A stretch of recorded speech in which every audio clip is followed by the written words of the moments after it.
Good afternoon and welcome to Up for Debate. On this episode, we'll be talking about the local job market and several factors that might affect it. But first, let's see what the public thinks. Hi, I'm Riley, and I'm here with Emily, Cam, Nalia, Demi, Amira. So, what do you think minimum wage is, and what do you think it should be? Minimum wage right now is $14.20, and I think that's a good set wage right now, especially with like inflation and stuff like that. So, what do you think about child labor? it's a big issue. I think that it's definitely not ethical. I mean, I feel like with the rate that they pay them at and the work they make them do at such a young age, not cool. So, do you guys think that the unions is helping the development of businesses? A little bit. I think so, yeah. Last week, we sat down with Jason Miller, the Executive Director of Cattaraugus Allegany Workforce Development Board. Joining him in the studio is Jamie.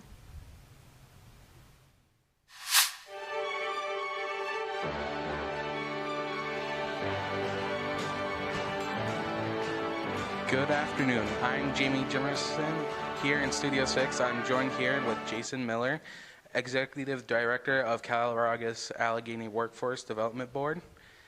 Pleased to meet you. Nice to meet you, and thank you for having me. I appreciate it.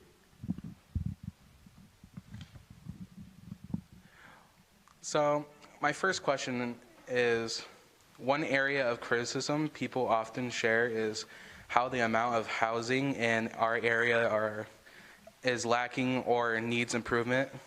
What has our county been doing to try and resolve this issue? So that's actually a very good question. I work on an economic development team with a bunch of members from Cattaraugus County and economic development throughout the county, and it's not personally my area of expertise, but I know information from what we talk about in those meetings. And I think a lot of that is being addressed by the county land bank. So the county actually has a bank of properties that they've bought back from the bank or from owners that have let them go, and then they use those for other, like they take down the houses that are on them and build them back up for other properties to be able to sell. But there's also some development in the area, especially around Olean with the First National Project, which is the Manny Haney building on the corner of West State and North Union. That's now market rate housing for executives and other people that are interested in living in that building. And then there's also development going up in the west end of Olean, closer to Allegany. There's 3 new condos that just opened this week that are open to executives or people coming into the area. And then the company that built those is planning on building another set right near where Little Caesars Pizza and Aaron's appliance store is. They're going to build another set of condos in that area. So the housing market is being addressed in Olean and Cattaraugus County at large. Okay, thank you for answering the question. My next one is about the Olean business development offices. Say over 1,000 jobs are coming to the area. What do you think is the future of our area from a job market and economic perspective? So I've lived in this area my entire life, and I would say from the work that we've done with Olean Business Development and JCC that this is probably the most prosperous time we've had in Cattaraugus County for job availability. In the next 2 to 3 years, there are upwards of 1,700 jobs available between Cattaraugus and Allegany counties, but the majority of those are in Cattaraugus County, with Great Lakes Cheese and Chimolai HY, who took over the Siemens property here in Olean. Those are 500 jobs just between those 2 companies. And then you have the hospitals growing, needing nurses. Pierce Steel is growing because they just moved into a new building.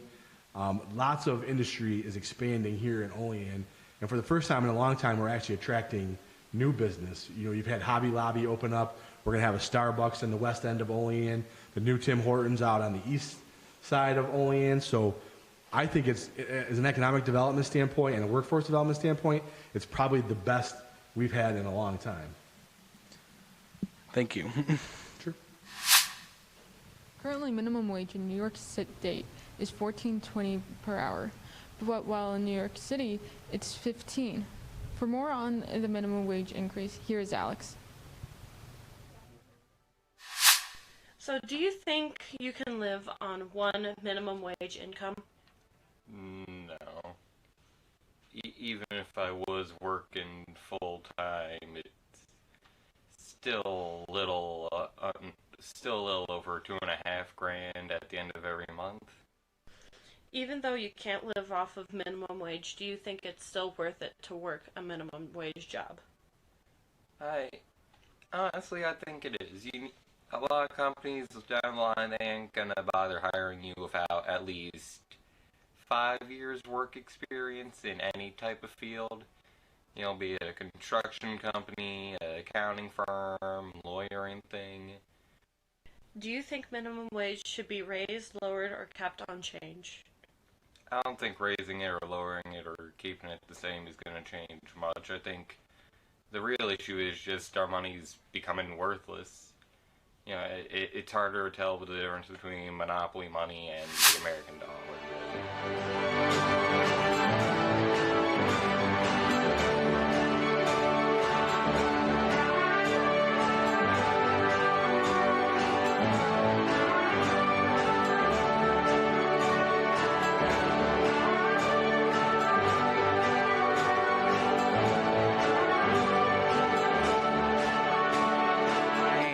Next question is, how do you think the implementation or adjustment of minimum wage impacts both business and the overall well-being of workers in this area? So I think it's a good thing for workers in the area that minimum wage keeps going up.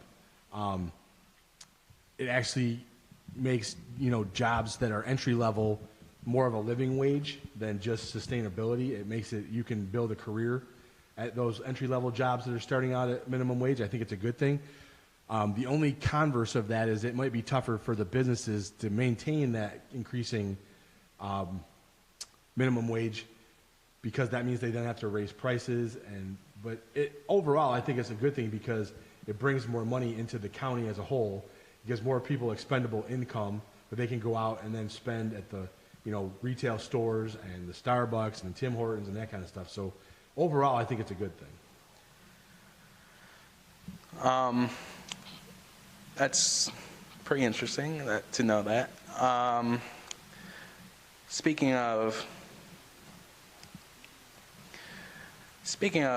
businesses, in what ways do you believe labor unions contribute, shaping workplace contribute to workplace conditions and fostering a balance of power between employees and employers?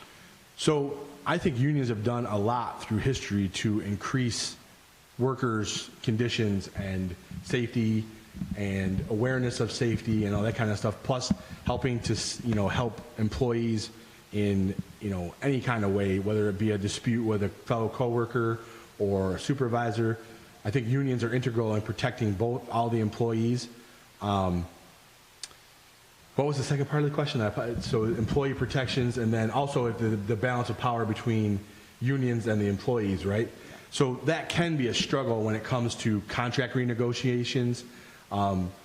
There's usually stalemates between the management of the company and the union when it comes to negotiating contracts for employees. That can be the hard part, but ultimately the union has the employees' best interests at heart when they're negotiating those things. It's just getting to businesses to realize that without those employees, they would be in trouble.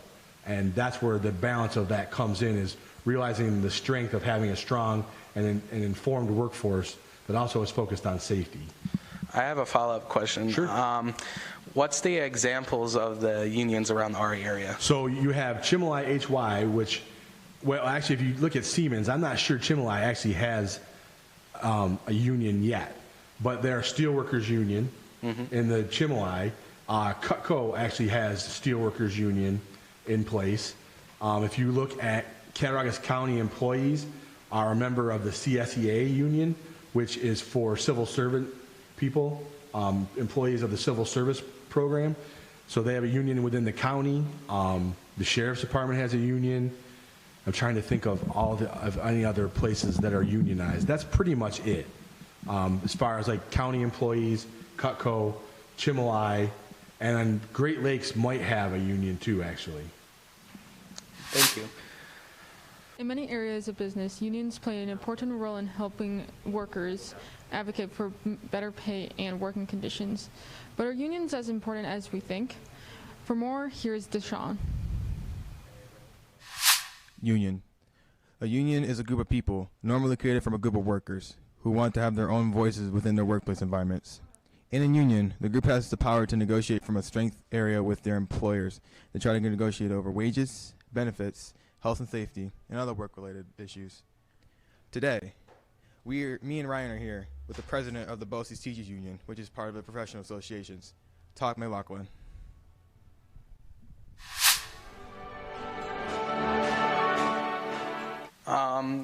This next question is about the job market area.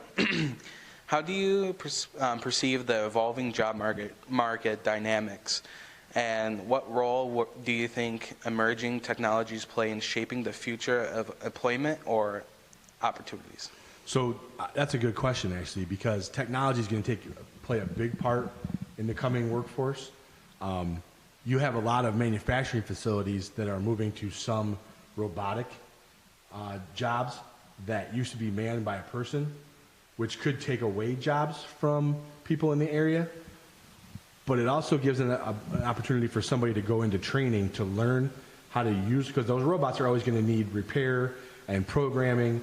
So it gives some, not really taking away jobs, but just changing jobs as far as maintaining those robots, programming the machines, and that kind of stuff. So we do a lot of, or help people go into training for a lot of those things, as far as going into training for programming CNC lathes and robotic arms and that kind of stuff that a lot of the employers and manufacturers in the area are already using.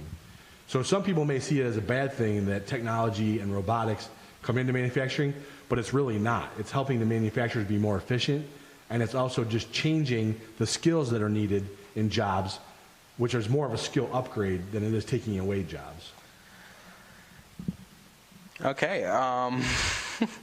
Speaking of AI and artificial intelligence, considering advancements in automation and artificial intelligence, how should societies address the potential job displacement, and what strategies could be employed to ensure a smooth transition for affected workers?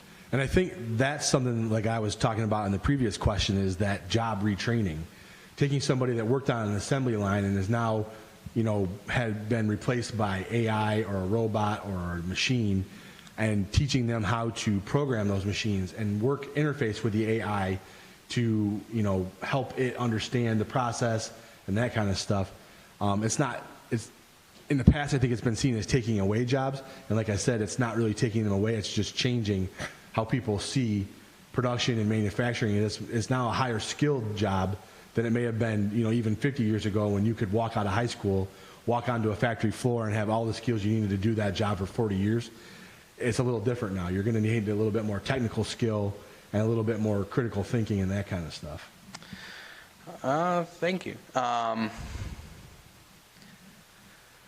Well, that's nice. That's good to hear that some people will get retraining in AI, but I want to see that in the future. Yeah. Be able to see. Yeah, and that's going to be a big shift, I think, but it's one that's definitely already started, and I think people just have to adjust to it. We will be right back after this commercial break. I am the president of the United BOCES Teachers Association. So I am the president we have actually 302 teacher members of our union. We're all working together to achieve a goal for the whole unit, to, let's say, better salary, better working conditions, and that type of stuff. We support our teachers by giving them what they need to be successful. So, let's say if a teacher's called in for disciplinary action, we support them and give them guidance on how to handle it. If it hasn't ever gone this far, but if there is any change, we supply lawyers for them if they're needed. if they're like, let's say a teacher's having a problem with an administrator, or they're having a problem with a violation of a contract or something, we'd go in and support the teachers with that and come to a conclusion and hopefully work out for everybody. It's a lot of work and it can be frustrating. A lot of people come to you with issues that really aren't a union issue that they want you to solve, and so yeah, it's a lot of work. We get along with our administration for the most part, and if we have a problem, we work through it and get it handled. For Studio 6, I'm Deshaun, partner with Ryan.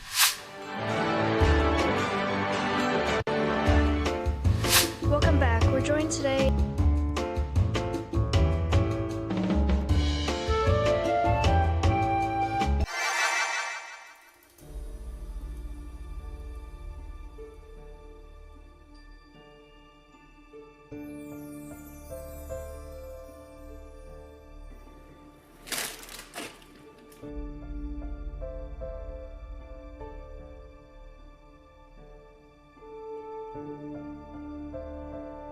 Sheep. Why did it have to be sheep?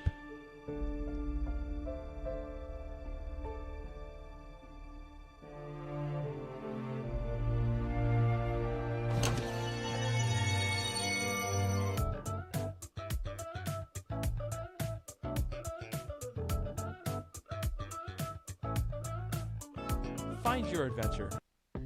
It's game time, and the Sports Locker has you covered. The Sports Locker has a great selection of Bonnie's gear, featuring name brands like Adidas, Emerson Street, MV Sport, Antigua, and many others. Visit our Players Gear section today or shop us online at sportslocker.biz. We are the area's largest dealer for Bonnie's apparel. Get yourself in the game. Shop Sports Locker today. Welcome back to Up for Debate. The Olean Business Development Office predicts over 1,000 jobs to be coming to our area over the next few years.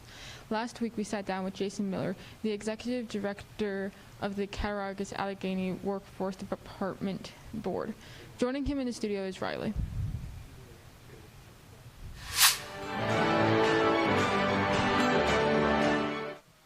Welcome back. We're joined today in studio by Jason Miller, the Executive Director of Cattaraugus Allegany Workforce Development Board. But first, let's take a look at whether or not AI will replace some of the job gains we're making, or if that's just a fear.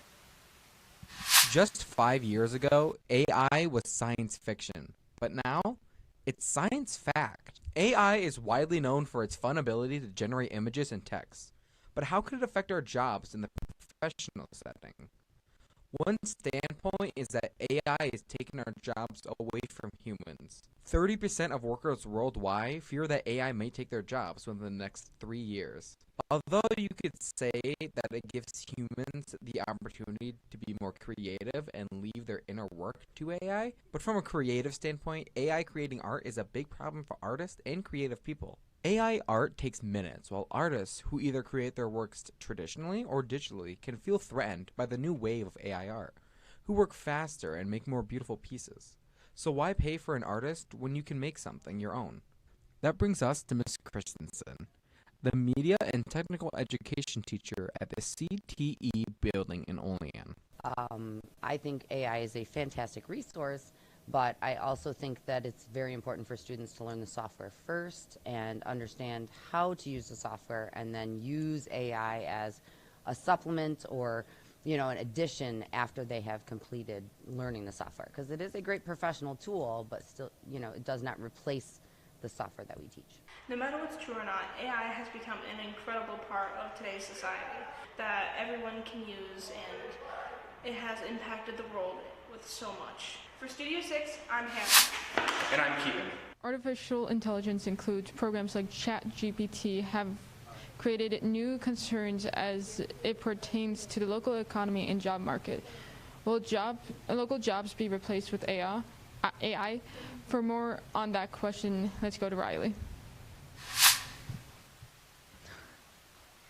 Okay. So, in the local community, what factors do you believe have the most significant influence on the job market? And how might individuals and businesses work together to enhance local employment opportunities? So that's a very good question, and we've seen a lot of that in the last little bit. Is I think investment in the community from the local businesses is what helps bring jobs here. We've seen a big investment in the Olean area with the redoing of North Union Street and the roundabouts, and then towards the Main Street area and the hospital, and then they're going to be expanding down West State Street too. Excuse me. I think that has brought job opportunities here because it's brought new companies in that have seen that Olean wants to grow and change, and they want to be a part of that, which helps bring in the businesses. And with a lot of the people that I work with through economic development and the county shows how that business collaboration has helped bring other agencies and businesses to the county by the work that we've done trying to encourage people to come here and making it a positive thing to be in the Cattaraugus County and the Olean area. How can society strike a delicate balance between addressing the economic needs of families in poverty and safeguarding the fundamental rights and well-being of children, especially in context of preventing child labor? So that's a very good question, and I had to think about the answer to that one for a little bit because it's tough. So a lot of the population that my agency deals with are people that have lost their jobs or are not working to, maybe they have a bachelor's degree but could only find a job working in fast food or retail or something like that. We try to work with those people who are disadvantaged and maybe have barriers to employment, overcome those barriers by getting job training and then also getting skills as far as like resume and interviewing and that kind of thing to help them get into a higher position. The child labor question is a good one. I think we're safeguarded by the child labor laws in New York State and federally. But I could see like your family's, somebody in your family maybe lost their job, and now it's on you as the older child in the family to get a job to kind of help out. New York State says there's only so many hours and so many things you can do as a 16, 17, 18-year-old. That's why you need to get working papers. You can only work certain hours during the school week. But as part of that too, the Cattaraugus Allegheny Workforce Development Board and the career centers in Allegheny County and Cattaraugus County have a youth employment program which helps youth enter employment safely. It's also kind of monitored by our youth counselors. It builds your resume and helps you get skills in the job market, but it also puts some income in your pocket to help out at home or with gas expenses if you have a car or clothes or that kind of thing. So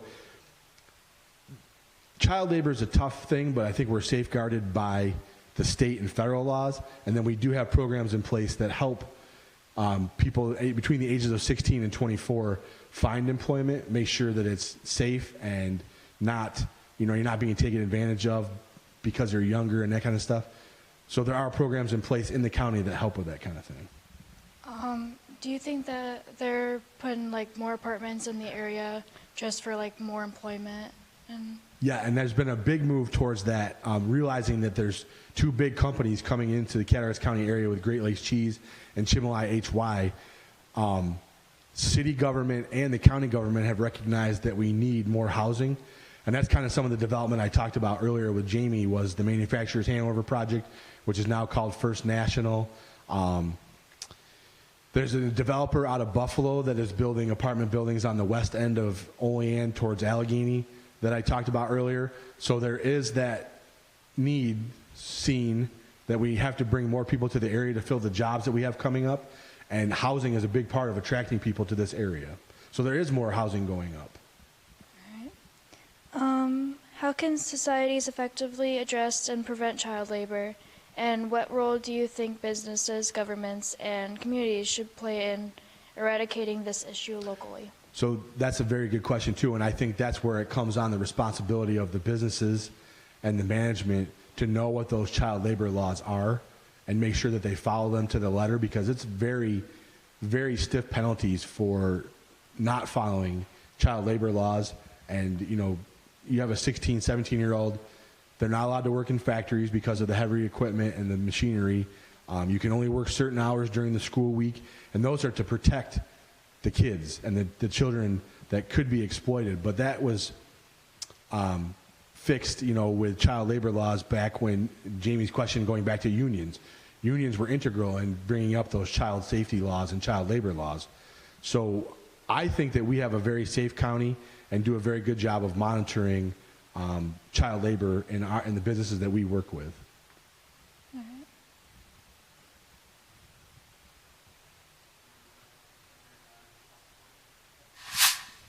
Child labor has been a big concern for decades. Even with improvements in the past 50 years, many believe businesses, even in our area, are guilty of breaking child labor protections. Last week, I took a closer look. Child labor is a serious topic that should not be messed with. You would be really surprised on the amount of companies that still abuse children for work, making them work absurd hours for little pay. You wouldn't want your child to be one of these victims, would you? No. Let's see. Here's some of the stories. Within a week, I've worked close to like 24 to 28. All my breaks are not very good, but I do get them occasionally. Almost every time I walk in there because of the amount of work, but it works out fine. There's not a time where you don't want to walk away. There's usually a walkout almost every 2 weeks, if not more. People walk out all the time. Not in particular. Maybe like for more work ethic, but that's it. A week or a day. About moving papers to people. Not all of them wanted it. Getting the weather and the idiots that drive around here, I'd say so. Nah. I mean, spring, summer, fall, yeah. Come winter when more idiots are on the roads, no. Personally, I don't think so, but it's menial labor. Very easy. You could get it done in the whole 4 days. So, yeah, I personally think an extra $100 won't hurt. I'm James, and this is Studio 6. What strategies or policies do you think would contribute to creating more inclusive and resilient job market? So the inclusive thing is a very good point, because we have a person that works in our office that works strictly with people with disabilities, trying to find them employment while they still are able to collect the benefits that they have with their disability. There are limits to what you can earn, but you can earn up to those limits safely and still collect all the benefits that you're due having a disability. So inclusion has been a big thing for us in the last 3 or 4 years, trying to make sure that we are focusing on that disability population, which we're going to need to help fill the 1,700 jobs that we have coming up in the county. They are still viable employees and are very willing to work. So that's a great question, because we do have a program in place now to help people with disabilities find employment, and that's the sole purpose of one of the people in my office. Thank you for joining us. Thank you for having me. I appreciate it. Thank you for joining us on today's episode of Up for Debate. Ultimately, we leave you with the question, does our local job market look like it's on the rise? And on the behalf of our whole broadcast team, Merry Christmas and Happy Holidays.